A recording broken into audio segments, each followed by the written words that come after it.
Modifies. Lagi nating tandaan, sa Japanese kasi, bawat words, may it be adjectives, nouns, verb, lagi dapat meron sa gitna. Lagi dapat meron nagko-connect.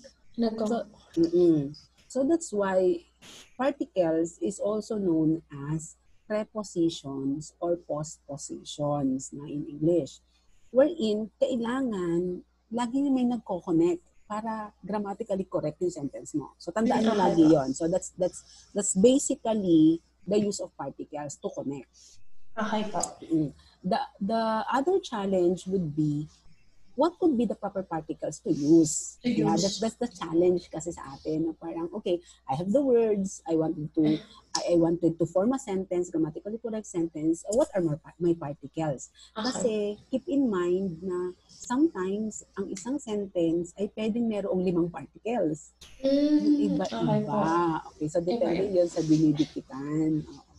Now, ngayon, sa lesson 1, ang particle mo, kapag na-sandwich siya ng 2 noun, where kung ang noun 1 daw ay organization or a group or a company, ibig sabihin daw ang noun 2 na ito ay belong doon.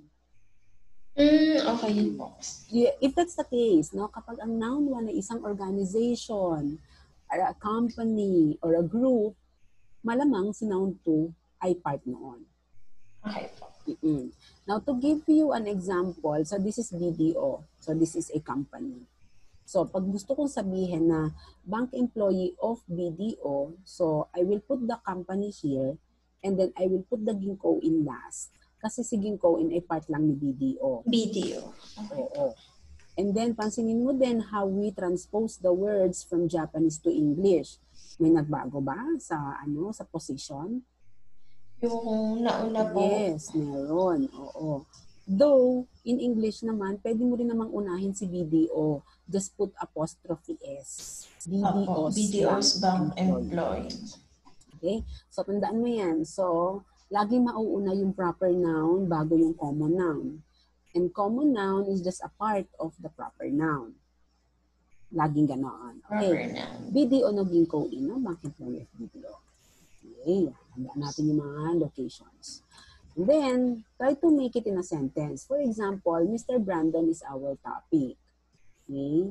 And Mr. Brandon is an employee of BDO. How do you say that in Japanese? Baga. Okay, so you read.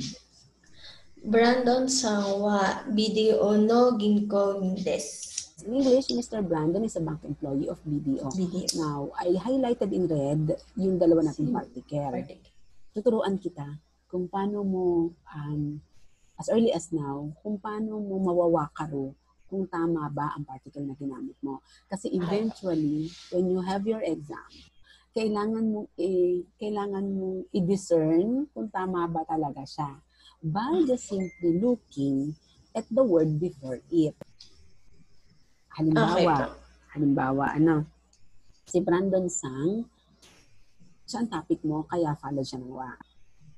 Okay po. And then si particle no, why? Kasi si BDO is a proper noun and Ginkgo is a common noun. Si common noun. Okay po. Oo.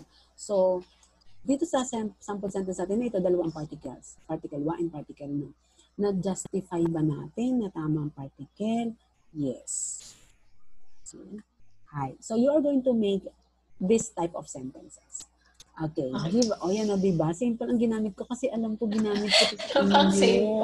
Imagine mo, hindi ko na siya napalitan. Okay. So, here, teacher of simple. Teacher of simple. Pwede po proper name na yung... No. You just read it first. Okay po. Simple no Kyoshi. Tapos, bibigyan kita nito. Ayan. Miller. Okay po.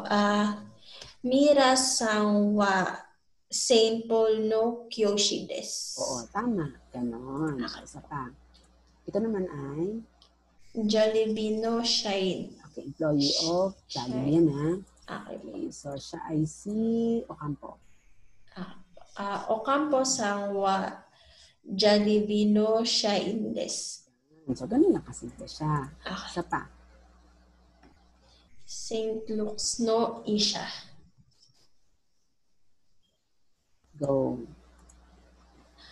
Kim sang wa Saint Luke's no isha des. Ganun lang, di ba? So, meron ka na ngayong Japanese sentence na dalawa ang particles. Okay? So, ito naman. KFC no manager. Okay? Manager. Go. Campbell sang wa KFC no manager des. Yun. Okay. Now, my challenge for you is